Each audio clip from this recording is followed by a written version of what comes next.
Remember when Oburu said this? We are not going to look for less. Lakini Deputy President, usifikiria ya kwamba tunataka kiti yako, tunataka kukufukuza. Please, you are our friend, but as we negotiate, we are going to negotiate what our people deserve. Now yesterday after firing Sifuna, he changed his mind and said this. Walisema ati mimi nilisema ati sisi hatutaki kiti cha Deputy President. Hiyo kiti ya Deputy President ndio tunalenga sana. Hiyo ndio tunalenga. Ile kitu ambayo mimi nilisema ya kwamba huyo Deputy President hatuna nini chuki na yeye kwa binafsi. Yeye binafsi hatuna maneno naye, lakini hiyo kiti ni kiti ya public.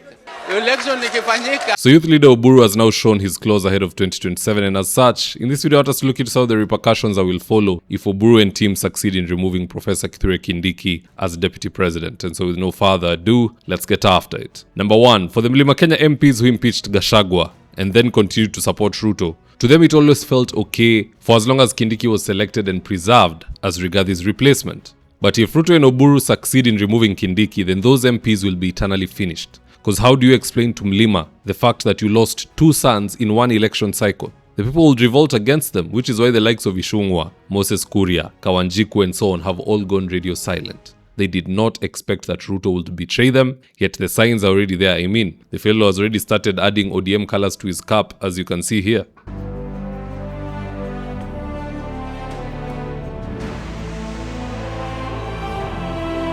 Number 2, if Oburu succeeds to remove Professor Kithure Kindiki, that will be the end of UDA and William, because Kindiki will now be free to deputize Kalonzo in a bid to make a comeback as the sitting deputy president of Kenya. So in a way, the opposition will benefit greatly by all this nonsense that is happening in broad-based or bread-based. Right now, we have a situation whereby we are anticipating Kalonzo or Matiang'i going for the presidency, but I don't see one deputizing the other. The real deputy for Kalonzo, if he's the candidate, ought to be someone from Mlima, so that this cousin narrative can settle in deep. Who do we have in Mlima Kenya today who can deputize Kalonzo and deliver the mountain to Kalonzo Musyoka? Rigathi Gachagua for sure can't do it. He's been impeached unless he can pull off a miracle in the courts. Martha Karua just doesn't have that oomph. When she was the candidate deputizing Raila, she was losing even in her own polling station to William Ruto. When we talk about Mithika Linturi, we talk about JB Muturi and so on and so forth, that firepower is not just there, or let me say star power for that matter. But Professor Kithure Kindiki, the immediate former deputy president of the Republic of Kenya, going to the ballot as Kalonzo's deputy, it is a wrap. That will deliver Mlima Kenya East and Mlima Kenya West, because Kindiki and Rigathi will be working together, pushing Kalonzo. And on the flip side, what has Ruto inherited? He's inheriting an ODM, which is void of lawyers. You know, without lawyers, there is no ODM. That is where the real numbers has always been. So once the lawyers pull out, ODM has been left as a Luo party. Ruto will only be gaining Migori, Siaya, and so on and so forth. And maybe a bit of Mombasa and thereabout. Even the UDA that he's been left with is now a Kalenjin party. UDA cannot be sold anywhere in Mlima Kenya. You can only sell it in Elgeyo Marakwet. You can only go and sell it in Eldoret town and areas such as that. So in a sense, the opposition desperately needs William Ruto and Professor Kithure Kindiki to succeed in their ouster of Professor Kithure Kindiki, so that finally the blinds can be removed from Kindiki's eyes and he can see that, wait a minute, I'm being played here. How can I come from the mountain with all these numbers and somebody who comes from an area whereby if their own son is the candidate in the name of Raila Odinga, only 70% come out to vote, 30% don't see the need to do so, and the president still gives that side my seat? I can't wait for Kindiki to see the light, to be honest. Because we all know that United Cousins with the support of Western Kenya is a Tiger 1 Panzer tank with enriched uranium rounds. Hata Ruto ajifiche wapi, the opposition political crosshairs will always find him under such an arrangement. And let not Kindiki say he wasn't warned. You know, for you to understand somebody's behavior, you have to study the past. And even if they claim to have changed, give them some time so that they also have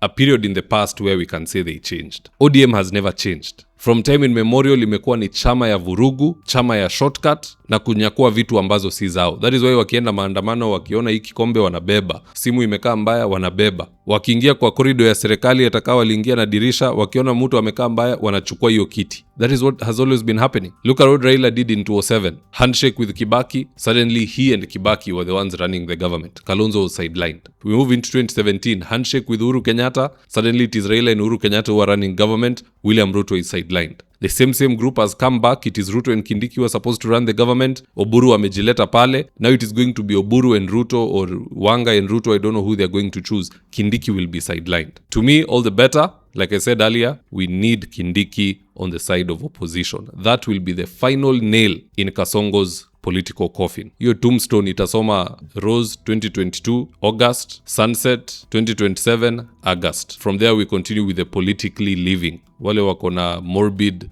old ideas ambazo watu hawataki kuzisikia, let them remain mummified. We are perfectly okay with that. But anywho guys, that's just my take on the matter. Do drop me your comments in the comment section below and I'll do best to read them and to give you a response. So with that, here today's ads of the day. If you're looking to import clean cars from Japan, UK, Thailand, Australia or South Africa, look no farther from Manani Imports. We're talking 15 years in the game with thousands of positive reviews. Now here's the interesting bit. Manani Imports have experts who will carefully load your car into a sealed container, receive it at the port, counter-check quality and ultimately deliver to your doorstep. Customer service can't get any better than this, and guess what? It's all at an affordable rate. To get started on your journey to own a clean automobile, call or WhatsApp Manani Imports at 0793 687 678 or visit their social handles on Facebook, Instagram or TikTok at Manani Imports. Right now, I'm with my team headed to a client's house in Ruto for consultation. That is to take measurements of the windows, go through our catalog with the client, and then once they decide on the color and the fabric they want, we'll get busy sewing, and at long last, the curtains installation will be on us. So if you're looking for curtains, shears, curtain rods, curtain accessories, reach out to Phoenix Curtains and Interior Decor and we will sort you out. Call us on 0724 414153. Thank you for choosing David Wafula as your primary news platform. We put countless hours in research, recording, and editing. By showing up each and every day to watch our videos, you encourage us to generate more videos for the viewers. We are on a mission to inform, educate, and build a better tomorrow. To our thousands of followers in a world full of presidents, kings, and queens, you are the real gem. Adios.